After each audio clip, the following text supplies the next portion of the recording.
to his head earlier on. So he's got his head heavily bandaged. The two Russians are on mat 2, so I'll let you know what happens with them. But as far as the action is concerned that we're going to be watching, that's David Larose in white with the head bandage, and Tsagaanbaatar of Mongolia in blue.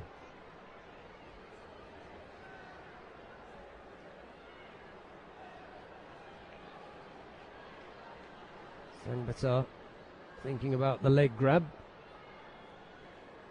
I think that's become very popular in Mongolia, with Naidan Tufshinbaya using that to win his Olympic gold. Nice effort there from the Mongolian.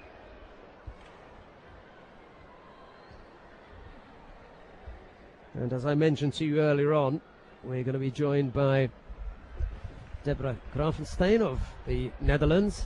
Unfortunately, she had a bit of an injury, so she wasn't able to take part in this tournament, and we're missing you. Deborah, how are you doing? Actually quite well. Yeah, nice to see you. You look lovely. Thank you very much. I'm not going to embarrass you, are you? You do. You look great. For my age. What are you talking about? We're not going to mention anything about ages, especially when you look at mine, on air. But two nice finals, 48-52. The French and Japanese are going to do battle in both those categories. And now we've got the men on at the moment, an all Russian final over there. Musa Magushkov, he's the youngster, and he's up against Alim Gadanov.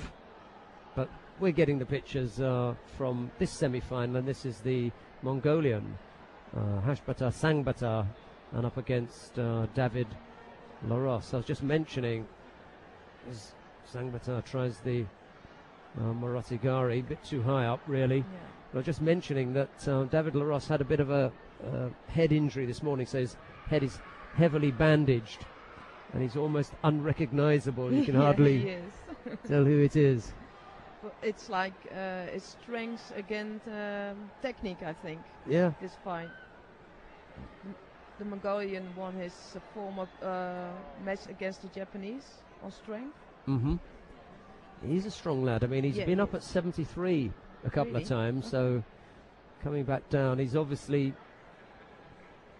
I'm not sure if there's anybody at 73 kilos, to be honest. Sometimes you leave a weight category because there's another fighter there. But with Mongolia, I don't think that's the case. I think he genuinely feels that he has a better chance of performing. I think so too. At 66. Yes. So he's trying to hold that weight, but he'll probably balloon, you know, when he retires. Not you though. I hope so. No. You're not going to do that. You've waited too long to stay in really good condition. It's really good. If you remember, I also dropped to 52. Yeah, for a while. Yeah. So that was hard. Yeah, that's a thing that I've seen a few fighters do, and most of the time they come off poorly because it's so physically draining on you. And it's if your ligaments go down, it's too much actually. Yeah. Because I assume that there are times when you're, you know, with the greatest of respect, 58, 59 and kilos. Yes, I am. Right, so to come down, you know, even if you do it over a period of time, it must drain you. It drains you, especially mentally. It's very hard to do that, to stick on but now I'm 59 normal, so 2 kilos is good. It makes you mental strong and go for it. So, but not for 52, no. What about all these youngsters up and coming in the Netherlands? They're all queuing up, aren't they? They're waiting for you. I hope so. It's been a quite long time that the Dutch performed well in the lights. Yes. Nice call. Just sat up, didn't he, a bit? Got him on his backside. It's still a coker. But this time he got him. He got the grab in. Yeah, he got the lift. Just Larose just managed to sit up and avoid getting any part of his back on there. Anyway, there are 2 Yukos on the board. He's up by two Yukos. Yep.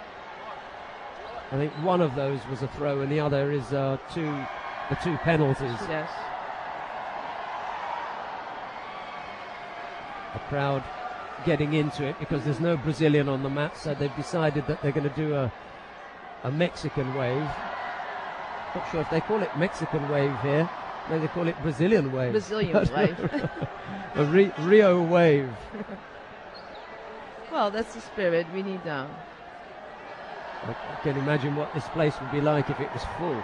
Oh yeah, it's a nice place. It is. It's a good venue, isn't it? I mean, this is World Championship size, Yes. quite easily. And speaking of World Championship, next month you're up, yeah. Yeah. Your home city. My home city, and World it's actually Championship.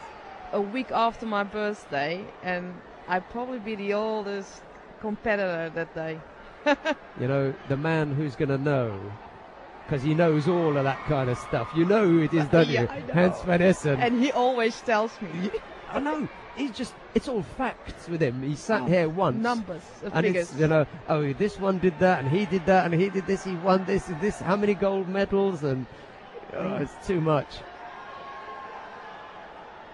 And now another penalty to Larose pushes the that Yuko up to Wazari. So Tsagaanbaatar goes further ahead. It's not looking that good for Larose with 20 seconds. He just hasn't worked it out. Hasn't looked the same. Hasn't looked the same. He can't make him move in the right directions. He's a clever boy, isn't he, Tsagaanbaatar? Yeah. He's been first to the attacks. He's broken up the grips. Nice movement.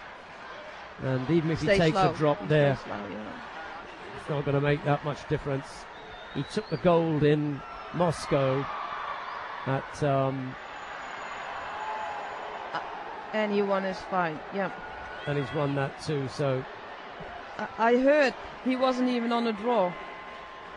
yeah, he was. He wasn't ranked.